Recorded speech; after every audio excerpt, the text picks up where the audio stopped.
Bismillahirrahmanirrahim. Assalamualaikum warahmatullahi wabarakatuh. Waalaikumsalam warahmatullahi wabarakatuh. Selamat siang anak-anak semua. Siang. Gimana kabarnya anak-anak?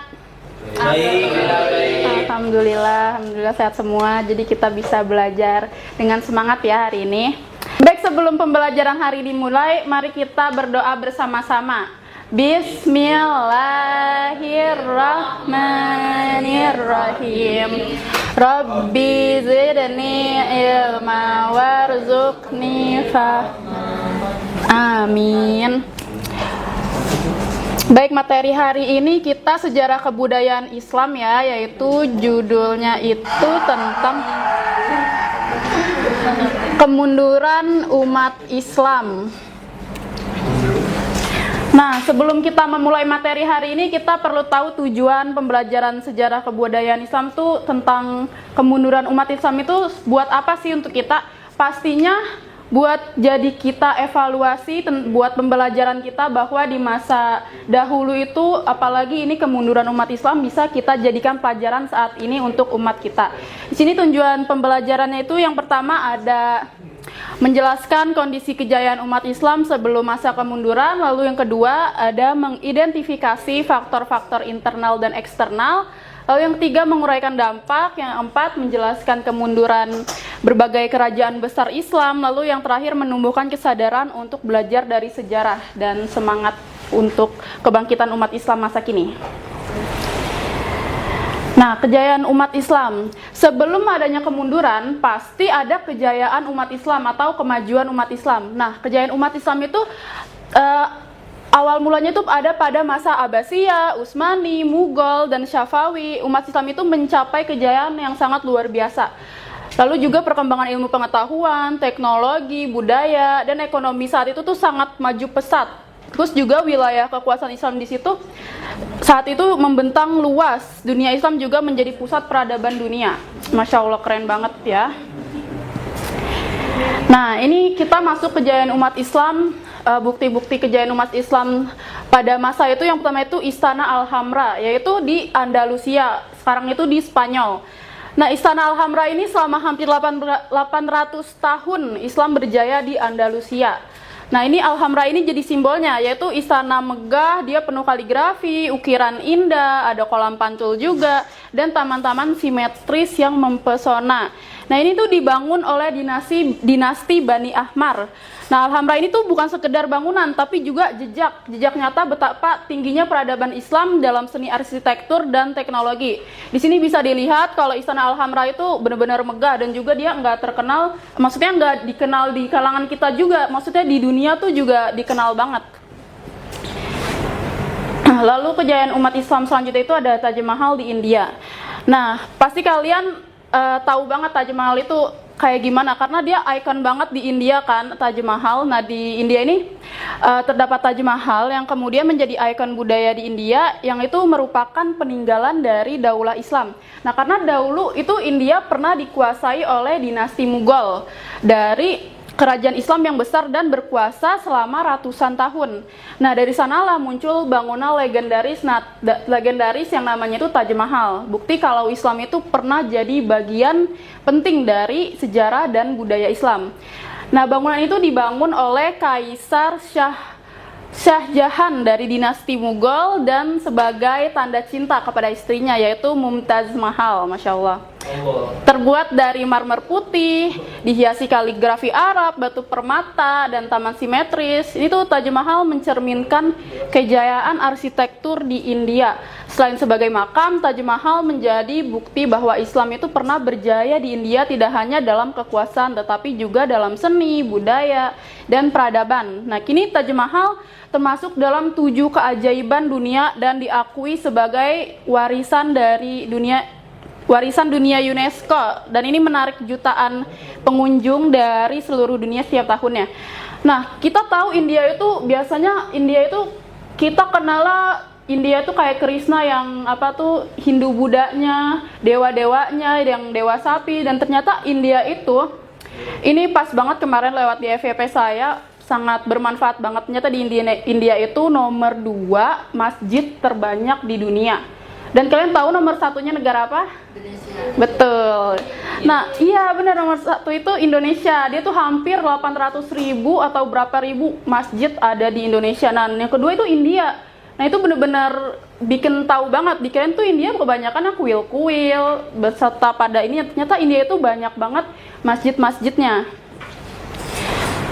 Nah, lalu kejayaan umat Islam selanjutnya itu pada masa itu ada 200.000 pasukan Gotik kalah dengan pasukan Islam Tori bin Ziyad yang hanya 5.000 orang. Nah, kebayang gak sih 200.000 orang ngelawan 5.000 orang, menang. Kan kebayang itu kerennya kayak apa, taktiknya, teknologinya, kayak ilmu-ilmunya. Ngelawan 200.000 itu nggak gampang gitu.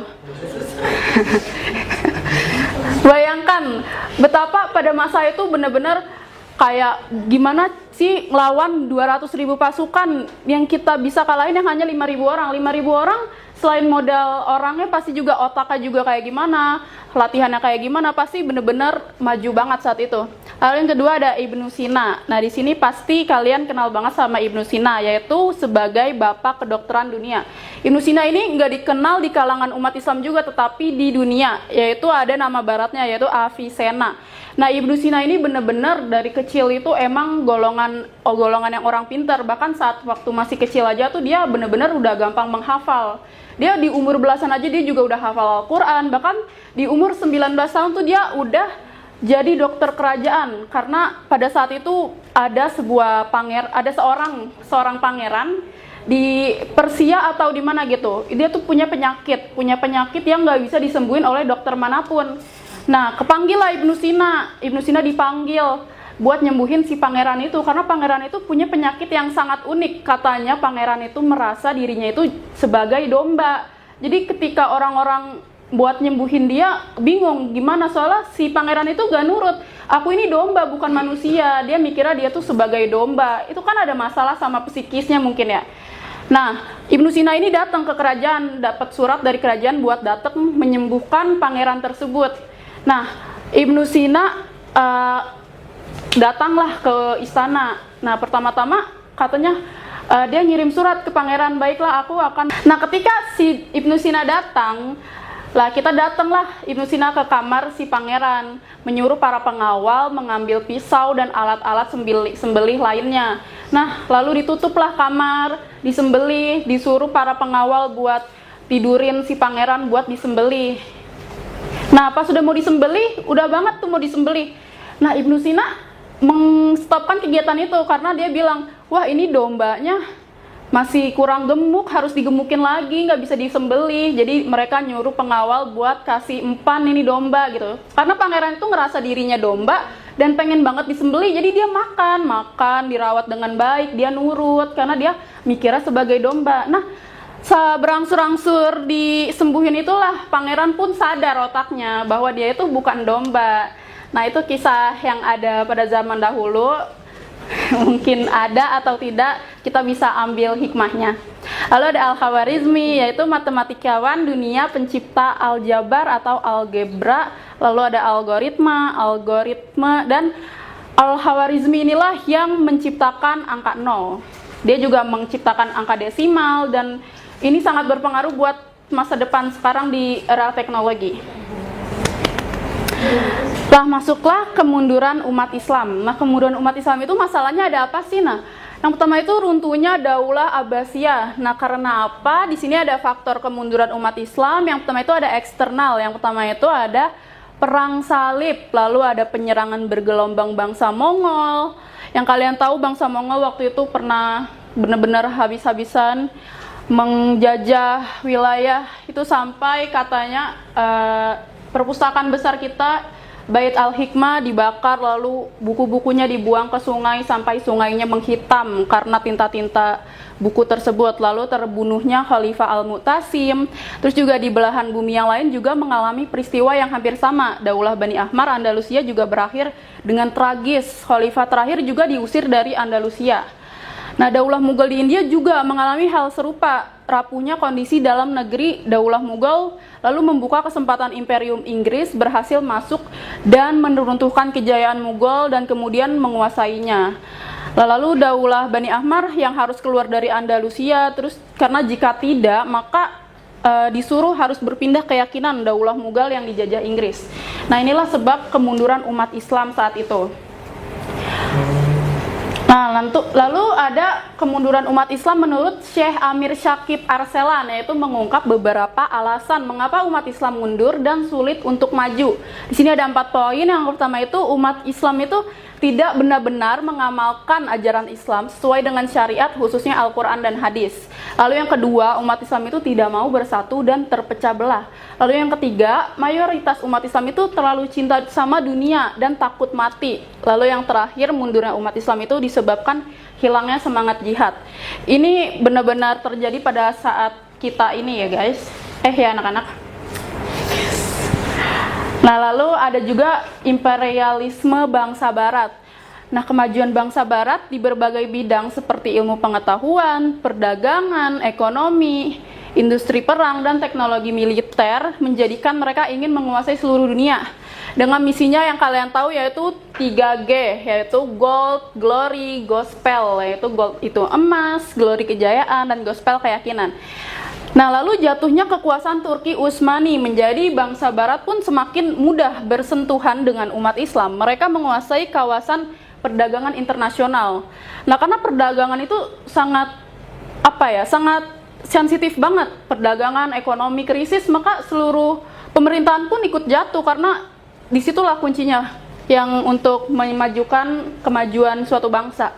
Lalu politik yang digunakan juga yakni divide ad impera, yaitu politik pecah belah dan menyebarkan agama Kristen dengan misioneris, yaitu dengan misioneris itu dengan cara mengirim para biarawati atau para orang-orang yang terpilih untuk menyebarkan agama-agamanya.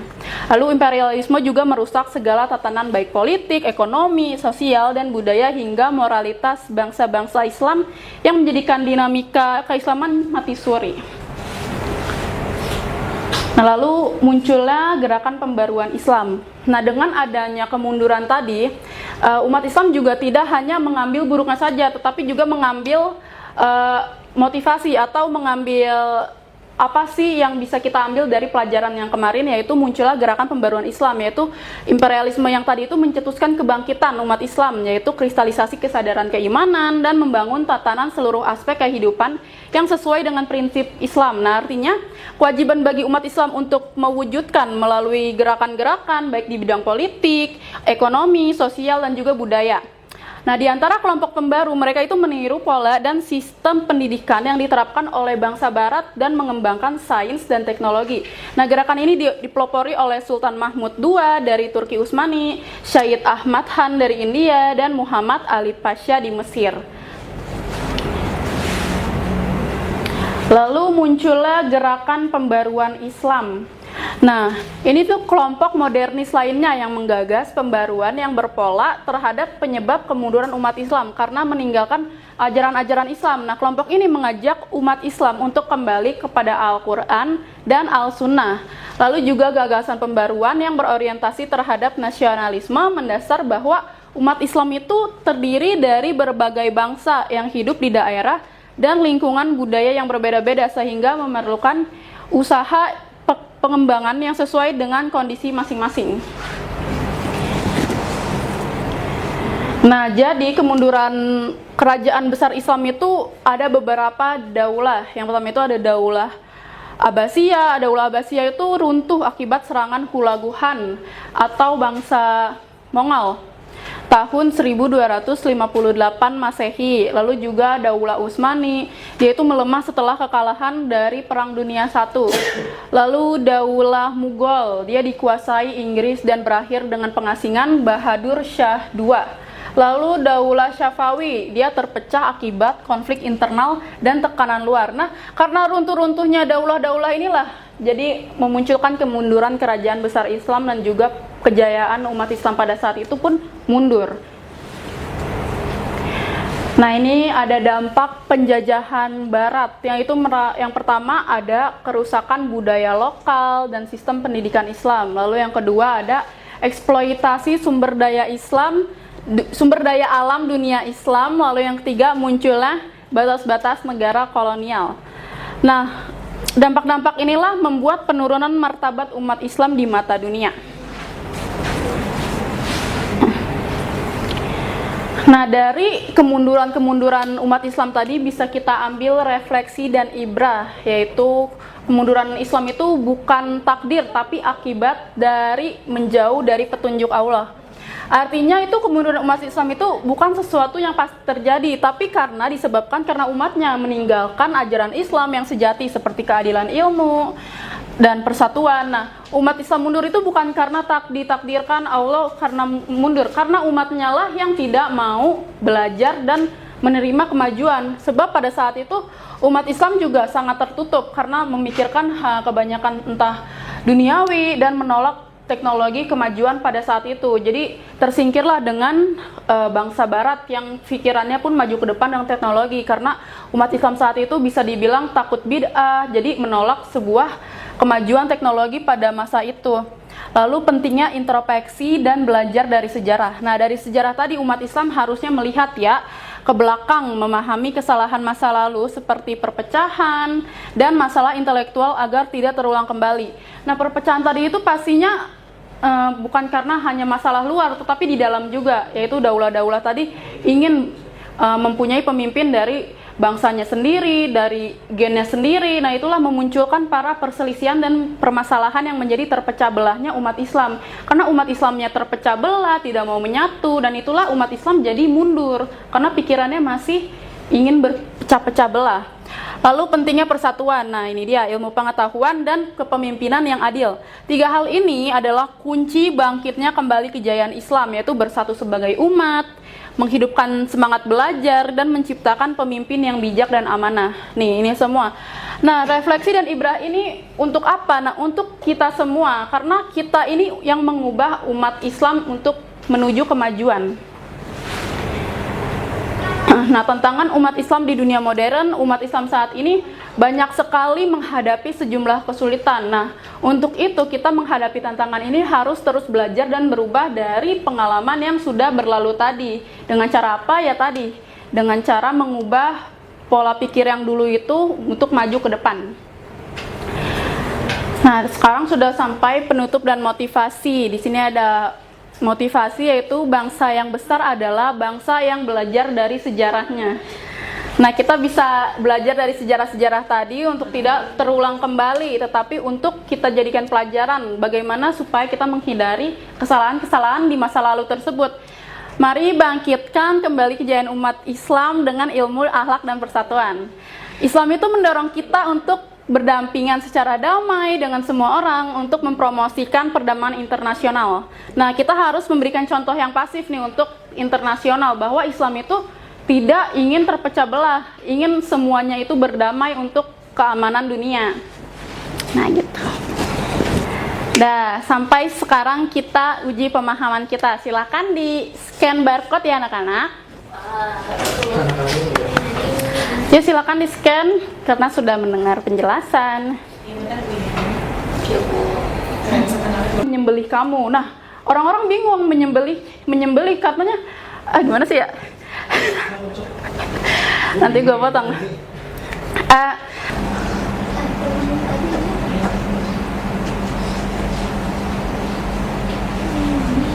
Iya, aku tidak valid sih. Udah, coba gue bagiin lagi deh.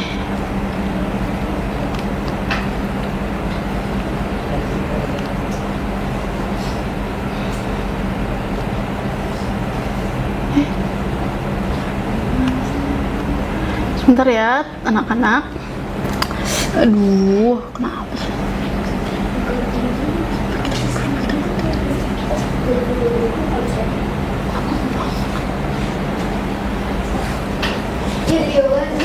Ini dia yang tahu. Oh, dia ada efeknya. Ada kali. Oke, dia belajar di sini sendiri.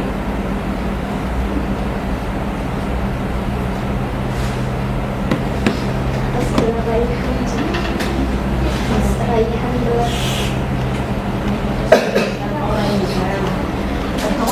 Ih. Pura-puranya aja kita koordinasi.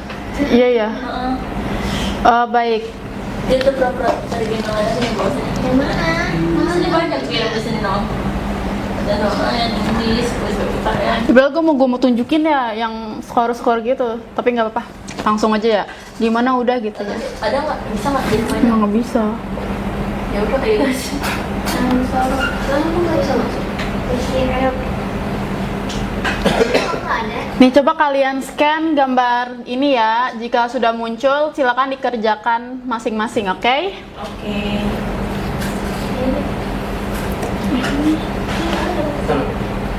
Jadinya puitis. Tidak. Sama banget tuh. Kok nggak mau dipencet sih?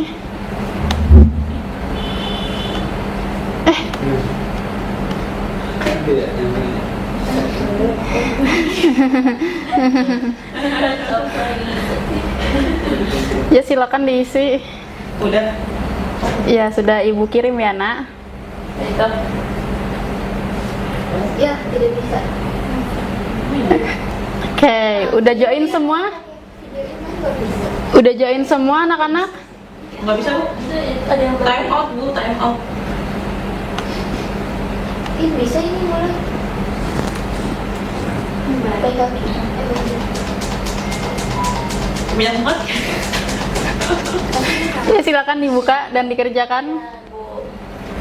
Oke, kita mulai ya. Semua ya, kita mulai anak-anak. Oke. Kita mulai.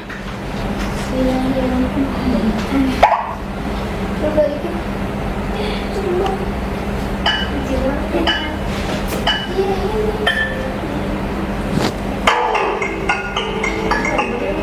Ada soalnya?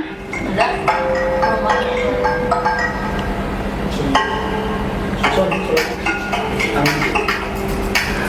Gopel kali. Saya nggak bisa ikutan. Bu. Gopel, gobel. Gospel yang benar. Wih. Baru mulai gitu. Nama lengkap. Nama lengkap. Nama lengkap Ibu itu ya. Banyak banget. Iya. Ini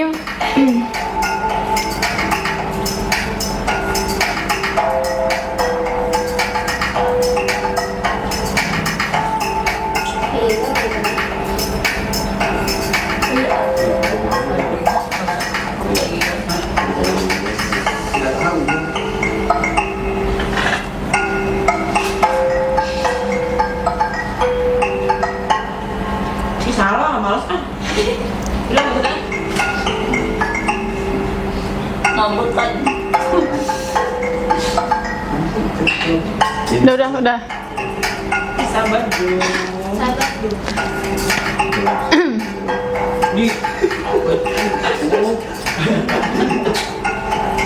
Saya salah mulu kan? Gue belum satu dulu.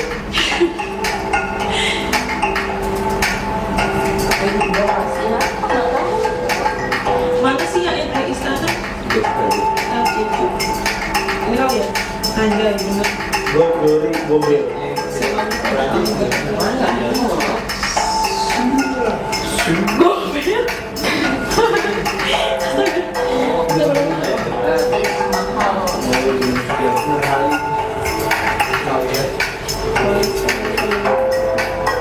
Jadi aku udah Bu. Ya. Salah. Benernya 94.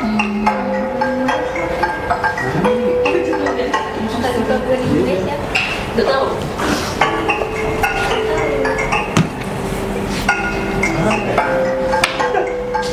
Ketik jawaban. Siapa tahu kalau itu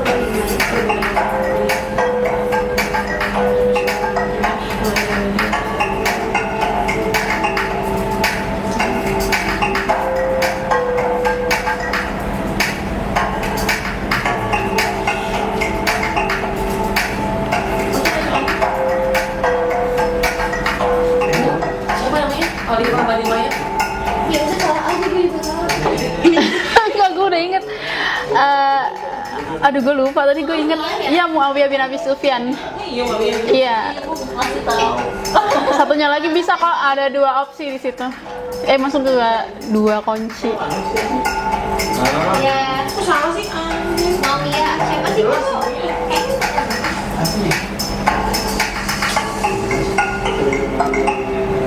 Baik. Belum Bu. Jangan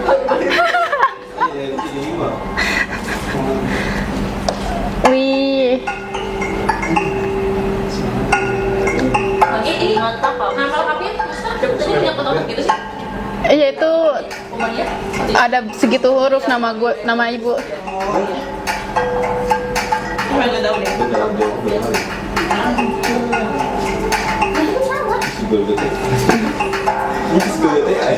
Oh, mau deh. Siapa ingat ya? Panjang lagi. Ini banyak banget sama yang Nah, belum sampai.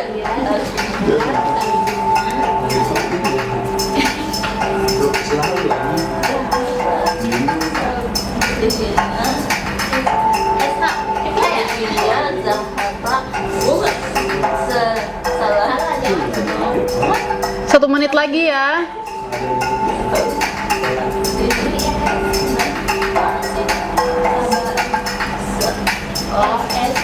Buku saya namanya nggak di situ. Ada nih Elena. Saya nggak ada, Bu. Ini namanya yang mana? Jiper. Kemarin nama saya. Yaudah, nanti menyusul ya. Nama lu siapa sampingnya? Tayo tebak nama ibu siapa? So, kan udah kenal. Tapi ini pada. Gak gitu. Kasih jatah 1. Aku kan lama menang saya ya. Ada sih. Udah aku pergi berbelanja. Oke, udah selesai ya, waktunya sudah habis. Oke, sekarang kita akhiri pelajaran hari ini. Terima kasih. Semoga pembelajaran hari ini memberi kita pembelajaran dan penilaian selanjutnya. Sampai jumpa di pertemuan selanjutnya. Kita akhiri dengan hamdalah. Alhamdulillahirabbil alamin. Baik. Assalamualaikum warahmatullahi wabarakatuh. Waalaikumsalam warahmatullahi wabarakatuh.